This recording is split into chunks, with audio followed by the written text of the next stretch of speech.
నమస్తే welcome to Andhraprabha. Mohammed Shami కష్టానికి ప్రతిఫలం దక్కింది. కెరీర్ ప్రారంభం నుంచి అద్భుత ప్రదర్శన చేస్తున్న ఈ సీనియర్ బౌలర్కు ఎట్టకేలకు అర్జున అవార్డు లభించింది.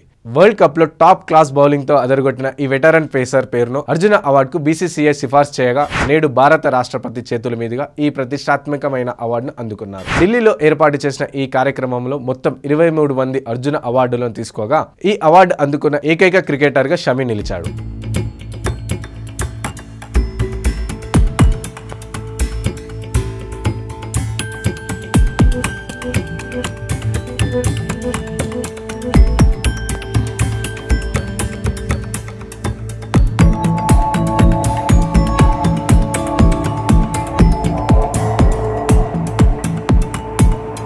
షమి 2023 ఐసీసీ క్రికెట్ ప్రపంచ కప్లో అసాధారణ బౌలింగ్ చేశాడు. ప్రారంభ మ్యాచ్లోనే అవకాశం రాకపోయినా ఆ తర్వాత ఆడిన 7 మ్యాచ్ల్లో 24 వికెట్లు పడగొట్టి టోర్నీలో అత్యధిక వికెట్ పడగొట్టిన ఆటగాడిగా నిలిచాడు. 2023లో మొత్తం 19 వన్డేలు ఆడిన ఈ సీనియర్ పేసర్ 43 వికెట్లను తన ఖాతాలో వేసుకున్నాడు. 4 టెస్టు మ్యాచ్లు ఆడిన షమి 13 వికెట్లు పడగొట్టాడు. అర్జున అవార్డు అందుకున్న షమి ఏఎన్ఐతో మాట్లాడుతూ ఈ అవార్డు తన కళ అని అన్నారు. ఈ ప్రతిష్టాత్మకమైన అవార్డును నామినేషన్ అయినందుకు సంతోషంగా ఉందని ఎమోషనల్ కూడా అయ్యాడు. ఈ క్షణం నా జీవితంలోనే అత్యద్భుతమైనదని, కళ నిజమైనందుకు సంతోషంగా ఉందని చెప్పుకొచ్చాడు. వరల్డ్ కప్ లో ఈ చివరిసారిగా ఆడిన షమి ఆ తర్వాత టీమిండియాలో కనిపించలేదు. ఈ క్రమంలో దక్షిణాఫ్రికా టెస్ట్ సిరీస్ కు దూరమయ్యాడు.